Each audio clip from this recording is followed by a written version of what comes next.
Hey, welcome everybody to the glorious episode of the Put on Raiders podcast. I'm your host, Dwayne Douglas, along with Ryan Holmes, and we are podcasting on the beautiful shores of the Pacific Ocean. Beautiful day out here in Southern California, a little chilly. POR is POR SBR is my Twitter handle, and then also on Blue Sky is PORSBR.B Sky.social, and then Ryan Holmes is RHOM22.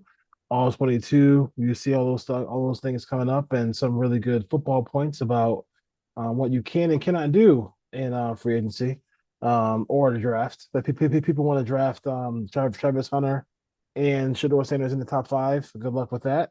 Um, pretty hilarious. How you doing today, Ryan? I'm doing good. I had some time this morning, so I had to respond to some things that I saw over the weekend and then Yeah. pointed out Sam Darnold's market value today as well. Not saying they should or shouldn't do it, but I'm saying I was giving people an idea of what it would cost, and people immediately started arguing, well, he's an upgrade over what they have. I'm not arguing that. I'm saying this is what it's going to cost. But people are overlooking the fact that he's third in the league in turnovers and he's tied with Gardner Minshew. Sam Darnold has not fixed his turnover problem. They're winning games, but he Yeah, hasn't fixed his turnover problem. exactly. 100%. All right, yeah. I mean, Darnold is not the guy. Listen, like the games that he has all these turnovers in, I think Brian Flores does a great job of masking those by holding teams down, getting turnovers himself. Like I mean, let's just be real. He's not the answer, and what the answer is to do what everybody else does, is to draft a quarterback and stop trying to skip that step. I mean, it makes no sense not to do what's right for the organization as far as that goes. The real quick before we get to the Raiders, the college football playoff um brackets are out. It was really I could see the tense emotion of Kirk Herbstreit and Nick Saban. They were so sad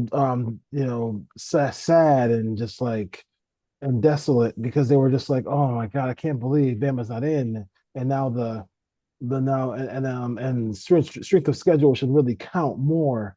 What should really count is that you lost two games where you were three touchdown favorites in both. So and one game you got blown in. So let's just calm that down.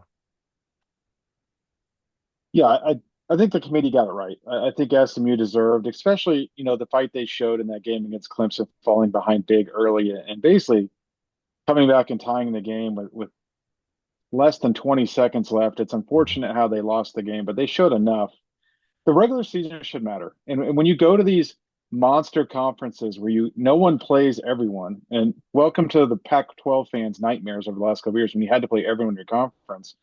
Teams are going to get draws within big conferences where they don't have to play dominant teams. They shouldn't be penalized for that because there's 16 or 18 teams in a conference. It's not Indiana's fault this year Yeah. that they didn't have good teams on their schedule. And that's going to happen every year. It happens every year in the SEC. I'm old enough to remember one year it's Ole Miss, one year it's Arkansas, one year it's Mississippi State. And you know why those teams are winning 9, 10 games those years? Because they weren't playing Florida and Alabama, and they were on the other side, they weren't playing Georgia every year. So there's a reason why those teams get wins. And I understand the strength of schedule argument. I'm more strength of record.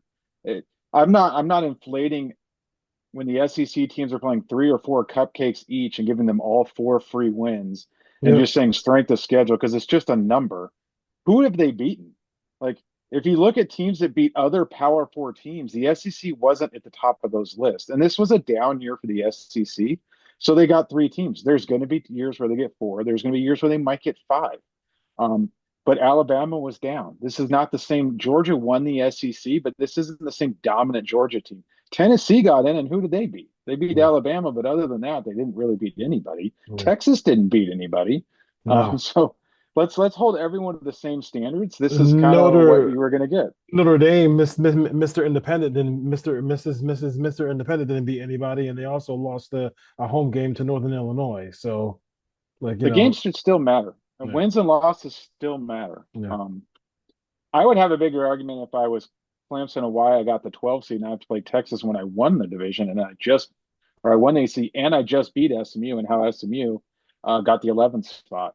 Um, I would argue Oregon got hosed the most out of all of this. They went undefeated, got the number one seed, and now they're going to have to face Ohio State or Tennessee when Texas gets the five seed and they get Clemson and Arizona State. They get the basically the two bottom teams going into this last weekend. Yeah, no question about it. I totally agree with that part of it.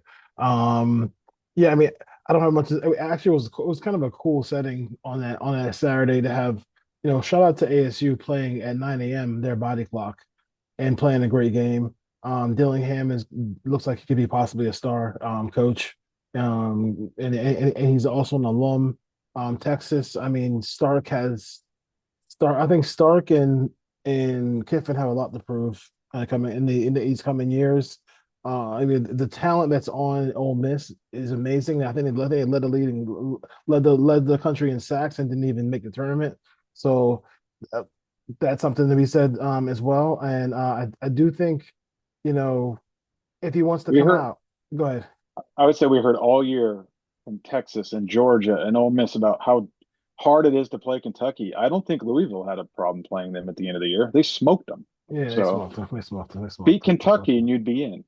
And I think in this process, I think we found. I think if he decides to come out, we found our QB3. And for me at least, I think Alar he's so young that I mean, if you get a Sam Darnold or somebody like that who can play maybe a couple of years, let him sit, and learn the pro game. I do think he has a lot of physical ability, he put that on display, against against a really tough Oregon team, on Saturday. Let's see Yeah, here. it's Drew Aller from Penn State. Drew Allen. Uh, Big physical frame. He's got a great arm. He can really fit the ball into tight windows and drive it down the field. I have a lot of concerns about his accuracy and his footwork and just some of the decisions he makes. It's going to take time with him. Yeah. He's I don't think he's anywhere near ready to play year one, so you're going to have someone else in place. And it might take a couple of years for him to get ready. I don't think I'm not comfortable taking him. Um, I think he's interesting, but by no means would I just sign a stopgap guy in him and think I'm done. Yeah. All right. The Raiders. We'll move on to the Raiders real quick. Um, so let's just talk about the rookies. The rookies who are the kind of give like a rookie report through this time period now. Like, what are your thoughts about some of the rookies and what they played so far for the Raiders? The ups and downs and everything like that. The rookie wall, and those kind of things in general.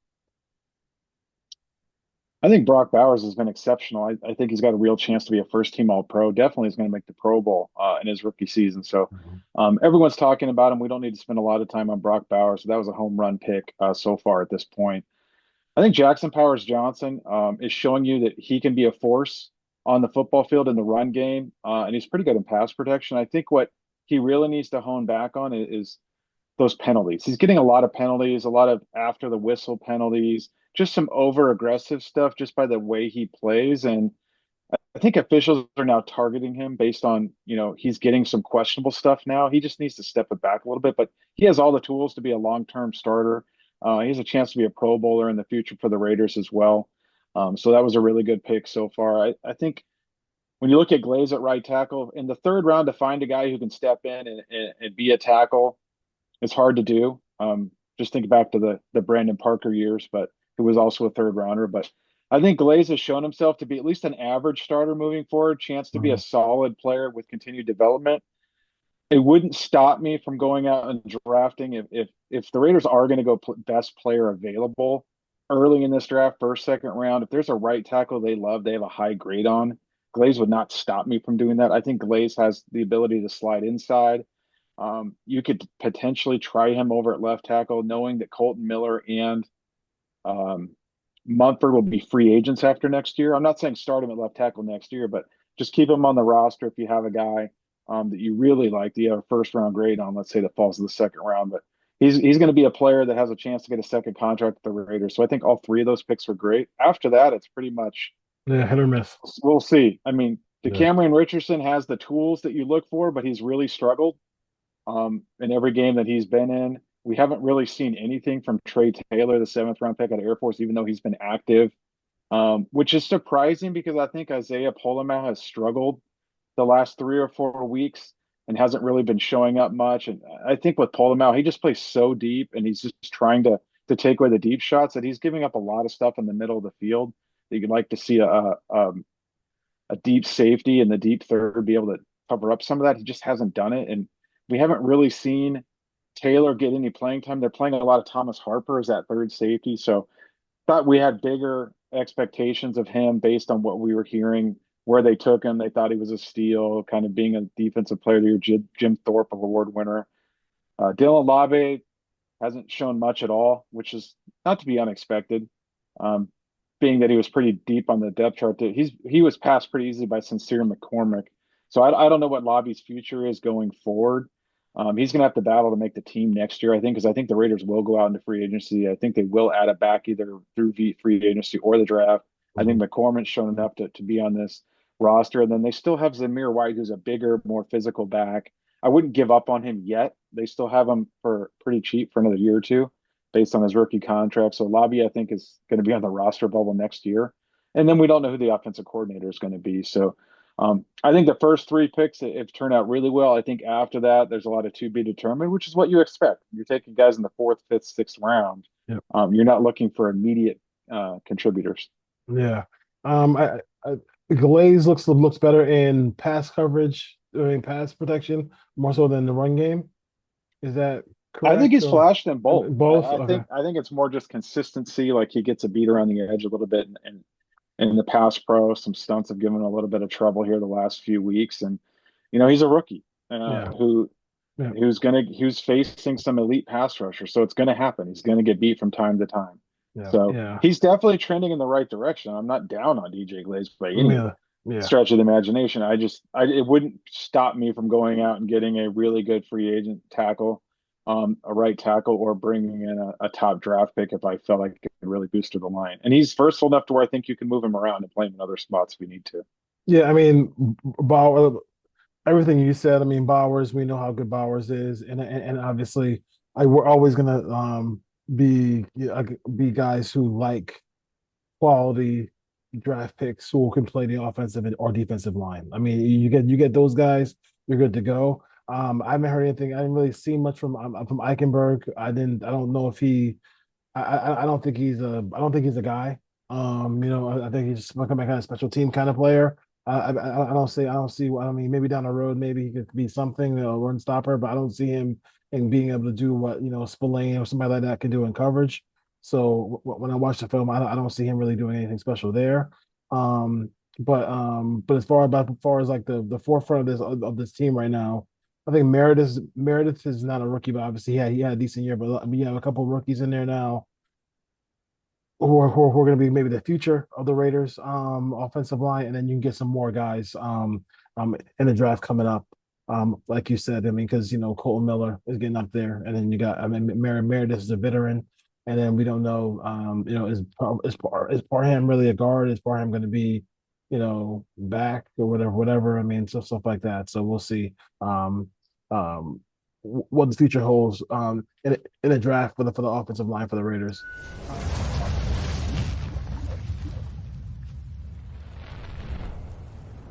I thank you folks for watching the Put on Raiders podcast. Go Raiders. Shout out to Raider Nation.